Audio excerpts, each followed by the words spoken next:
La Galería Le Génie de la Bastilla, el genio de la Bastilla, aquí en París, y con motivo del mes de la foto que se celebra en la capital francesa, acaba de inaugurar una exposición colectiva de fotografía en la que propone un diálogo entre foto y artes plásticas, en la que podemos ver una gran variedad de ejemplos de sus relaciones a menudo incestuosas.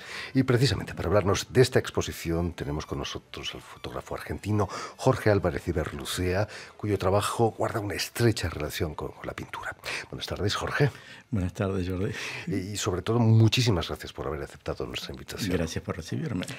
Permíteme, Jorge, que explique antes que nada que has nacido en Buenos Aires en 1949, pero que desde 1972 vives y trabajas aquí en París.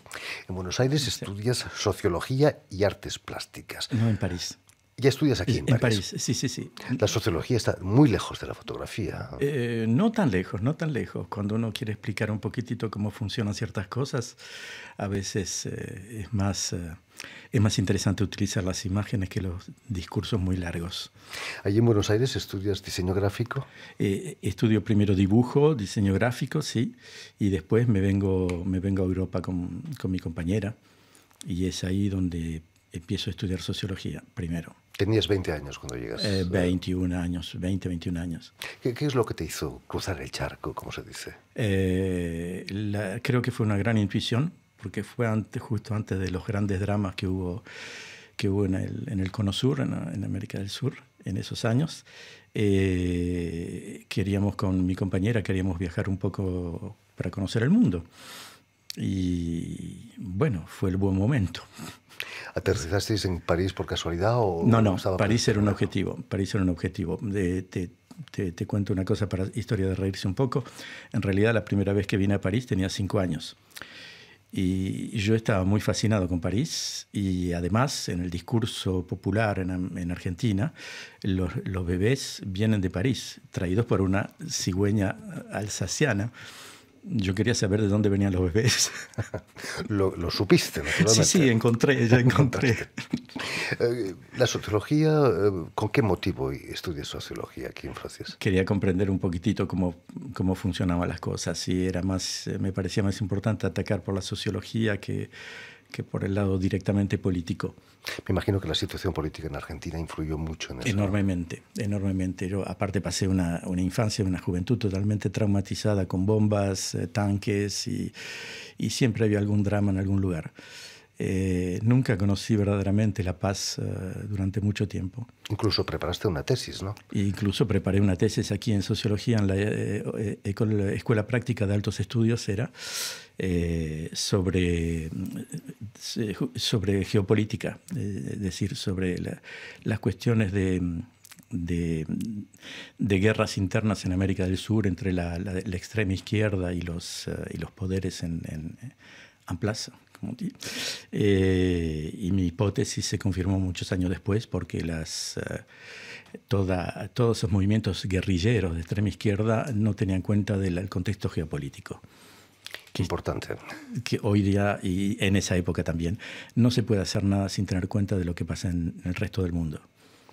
Jorge, ¿es cierto que empiezas en la fotografía recreando carteles de películas que habían desaparecido y que los reproducías para ponerlos en cassettes? De mise en scène, sí. Trabajaba con un socio que era más gráfico que yo, y hacíamos... era un editor de cassette VHS,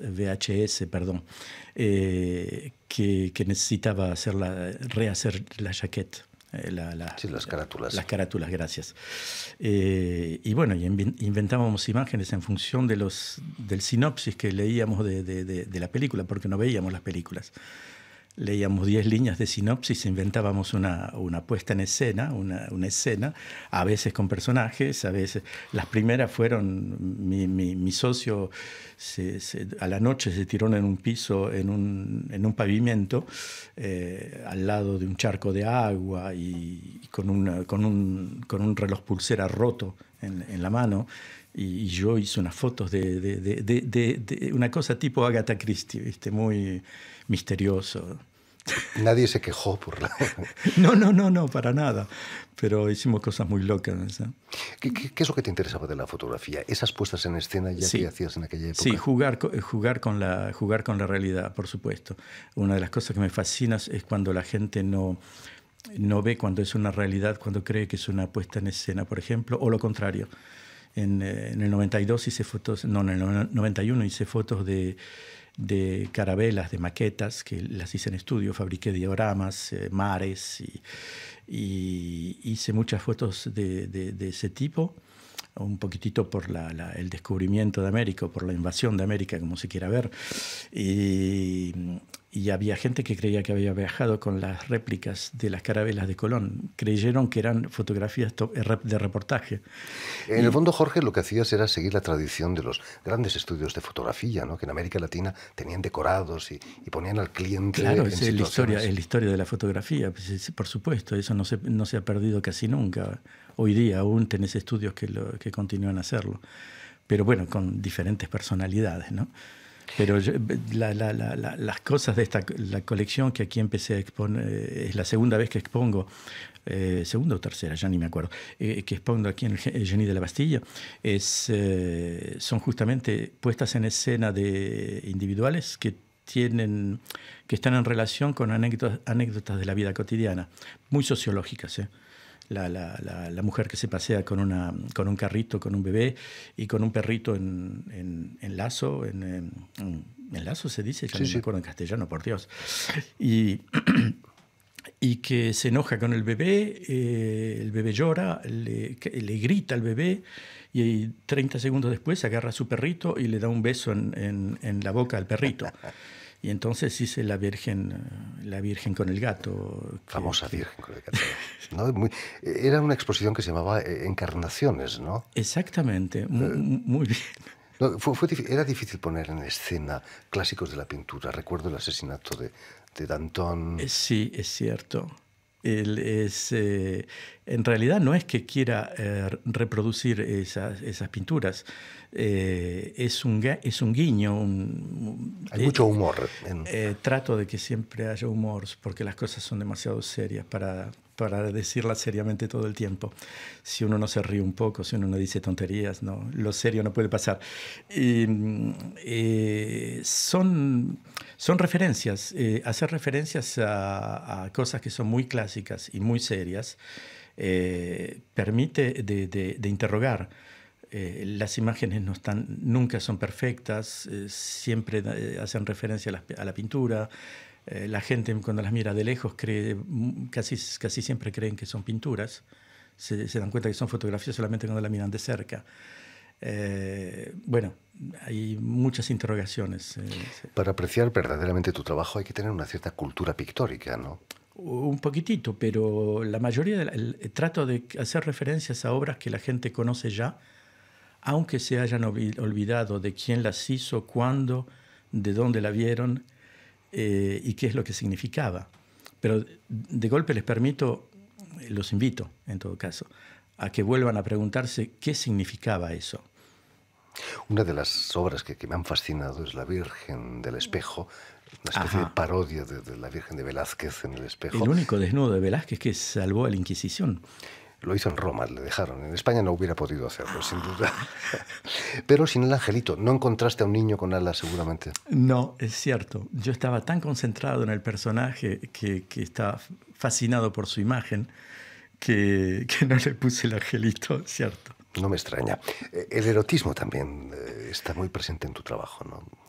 Parece, sí. Y me parece que es incontornable, ¿cómo se dice? Incontornable. Ineluctable. Ineluctable. No es posible de otra manera, no hay vida sin eso. Somos muy, muy naturales.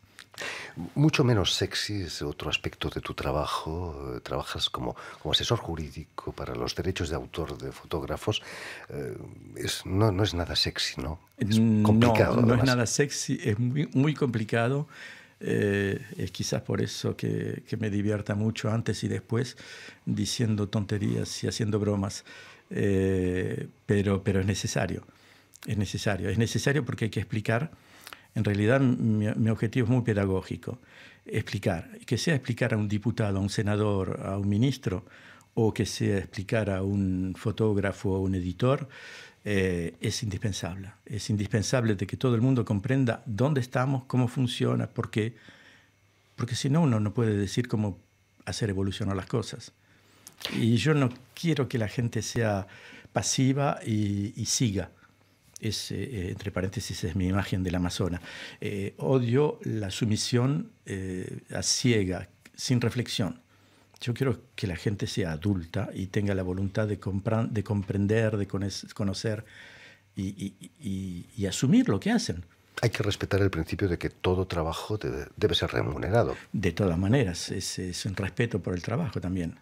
¿En qué estado ha quedado la profesión del fotógrafo después de esta revolución digital que hemos vivido estos últimos años? Es terrible. Es totalmente es una paradoja, sí, es paradojal.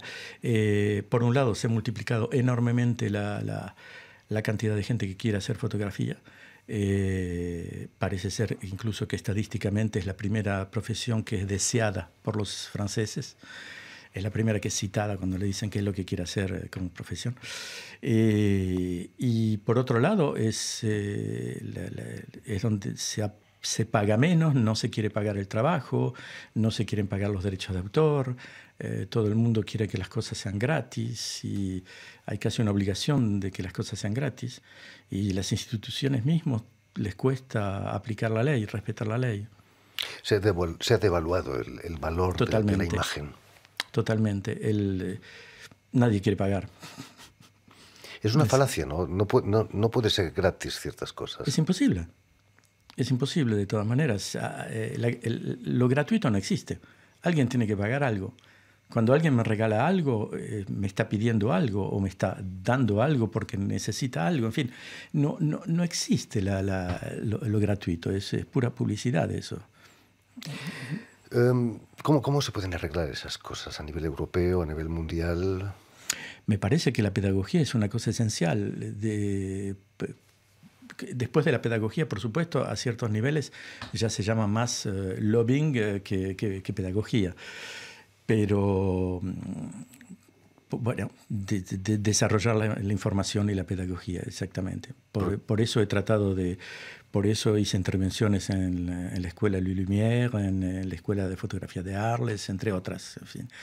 ¿Esas intervenciones las haces a futuros fotógrafos profesionales? A futuros fotógrafos profesionales, sí. Sí. ¿Cómo ven la profesión esos jóvenes que están allí? Es extraordinario porque todos quieren ser un poco artistas o mucho artistas, depende del personaje, pero todos quieren ser algo artístico, quieren hacer algo artístico.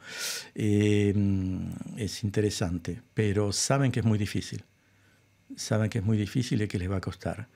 Y no son necesariamente muy optimistas. Son guerreros, son valientes, pero saben que les va a costar. Al mismo tiempo sigue la demanda de la fotografía de empresa para Por fotografía supuesto. técnica. ¿Has trabajado también en eso? Sí. He trabajado muchos años en comunicación de empresa. Y estuve en centrales nucleares, viajé mucho, incluso por el mundo, para hacer comunicación de empresa, sí. Por supuesto, las empresas pagan. Por supuesto, las empresas pagan, aunque paguen mal, pagan. ¿Y en Francia quizás están mejor las cosas que en América Latina, por ejemplo, o no? Sí, están un poco mejor. Es decir Sí. lo mal que están en América Latina, ¿no? ¿Cómo vive un fotógrafo aquí en Francia? ¿Tiene una asociación que le protege? No, lo que tiene es acceso por asociaciones, sindicatos o sociedades de autores, tiene acceso a información, aunque hay que ser activo. El problema es que hay mucha gente que es muy pasiva y quiere informarse sin hacer nada. Bueno, no se puede. Hay que moverse. Y bueno, sí, se puede acceder a información y consultar y piden ayuda. Lo que está claro es que la demanda sigue aumentando. En cualquier página web se utilizan todos los días. Todos los días. Mismos utilizamos fotos de agencia. Sí, todos los días. Y a pesar de que ahora hay las grandes agencias como France Press hacen forfait, no sé cómo se dice forfait en castellano. Sí, un precio. Un precio global. Y bueno, a pesar de eso, la demanda aumenta. Aumenta, sí, por supuesto. ¿Se castiga a los que utilizan fotografías sin declararla? Sí y no. Se castigan a los más grandes, a los más pesados, las utilizaciones más costosas, más caras. Pero las pequeñas faltas no se castigan porque es muy caro hacer un juicio. Y saben perfectamente bien que cuando amenazas de hacer un juicio no vas a hacerlo. Por supuesto, cuesta demasiado caro. Y eso gracias a, bueno, no voy a hacer política, pero el penúltimo presidente que hubo aquí hizo una reforma de las jurisdicciones judiciarias, de los jueces, en fin, la organización judicial en Francia. La modificó y todo lo que es propiedad intelectual ya no se puede llevar a cualquier jurisdicción. Hay jurisdicciones bien definidas, lo que significa que no por un litigio, por un conflicto, ponele de 150 a 200 euros o 300 euros, antes podías ir al tribunal de instancia que estaba en tu ciudad o en tu barrio y no te costaba nada. Es suficiente con que citaras la ley y escribís 2 líneas y listo, ya el juez te escucha. Ya eso no podés hacerlo más. Ahora tienes que ir al tribunal de gran instancia, te cuesta abogado, son 2 años por lo menos, etcétera, etcétera. Al final del programa, si no te importa, te voy a tomar una foto. Ay, Dios. Espero que no me lleves ante los tribunales. No te preocupes. En fin, Jorge, pues ya lo saben, tienen hasta el 30 de abril para visitar la exposición en la galería Le Génie de la Bastille, el genio de la Bastilla. Que es una galería fundada por artistas para los artistas. Está abierto a otros artistas, ¿no? Por supuesto. Pero es una galería asociativa. Exposición que estará abierta hasta el 30 de abril, que es el final del mes de la foto, aquí en París, donde van a poder, naturalmente, entre otros, ver el trabajo de Jorge Albert Ciberlucia. ¿Querías decirme algo todavía? No, quería decirte que el 29, si te interesa, el sábado 29 hay un vernissage de décrochage, es increíble cómo se me ha escapado mi castellano, por Dios. El vernissage del final. El vernissage final. De la exposición. Pues allí estaremos. Por cierto, Jorge, y si quieres volver a escuchar íntegramente esta emisión o incluso verla en vídeo, porque hoy la radio se puede ver, lo puedes hacer en las redes sociales, en Twitter, en Facebook, en YouTube, por supuesto, y también en nuestra página web RFI en español. Y permíteme también dar las gracias a Elena Abril, quien ha estado atenta a lo que estábamos haciendo aquí para que todo saliese bien en el terreno técnico de la emisión. Muchas gracias, Jorge, de nuevo, y mucho éxito con esta exposición. Gracias, Jordi.